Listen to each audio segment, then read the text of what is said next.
Les fameuses offres multiples. On sait c'est compliqué, les gens se demandent tout le temps comment ça marche, comment ça se passe. En fait, je vous simplifie ça là, au plus simple. C'est sûr qu'après ça, il y a d'autres stratégies, dépendamment courtier, vendeur, acheteur. Mais une chose est sûre, on doit respecter les mêmes règles pour tout le monde. Donc, tous les courtiers doivent respecter les mêmes règles. Je suis le courtier du vendeur, j'ai un courtier qui vient visiter avec son acheteur. Il m'appelle, il me dit « Julie, j'ai une offre d'achat signée ».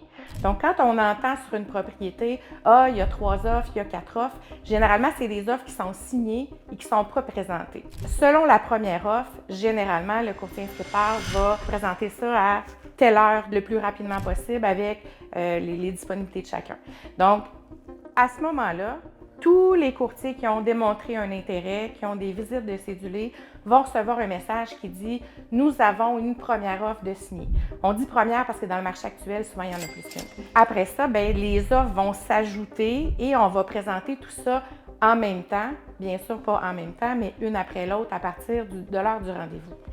À ce moment-là, s'il y a une deuxième offre qui s'ajoute, on va renvoyer à tous un message en disant « Écoutez, on en a une deuxième, une troisième, une quatrième » et on va laisser la chance à tous ces acheteurs-là de bonifier leur offre. Donc, on va pouvoir modifier notre offre d'achat initiale, dire bien maintenant, vu qu'on est deux, on va changer de stratégie, on va changer les délais, les inclusions, on va mettre un prix plus intéressant pour les vendeurs. Donc, jusqu'au moment de la présentation, c'est possible de le faire.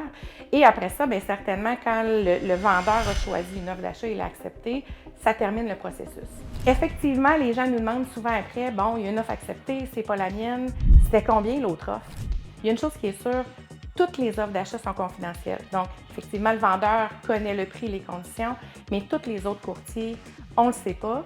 Et en fait, c'est probablement la chose la plus équitable parce que si jamais dans le processus de réalisation des conditions de l'offre d'achat, il arrivait quelque chose, la maison revient sur le marché, bien effectivement, si on connaît l'offre qui a été acceptée au départ, ça vient un peu fausser les cartes.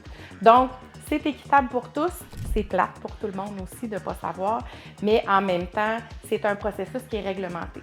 Donc, si jamais vous avez besoin de clarification, d'un bon accompagnement aussi, écoutez, appelez-moi, ça va me faire plaisir de démêler tout ça pour vous et probablement vous accompagner de la meilleure façon.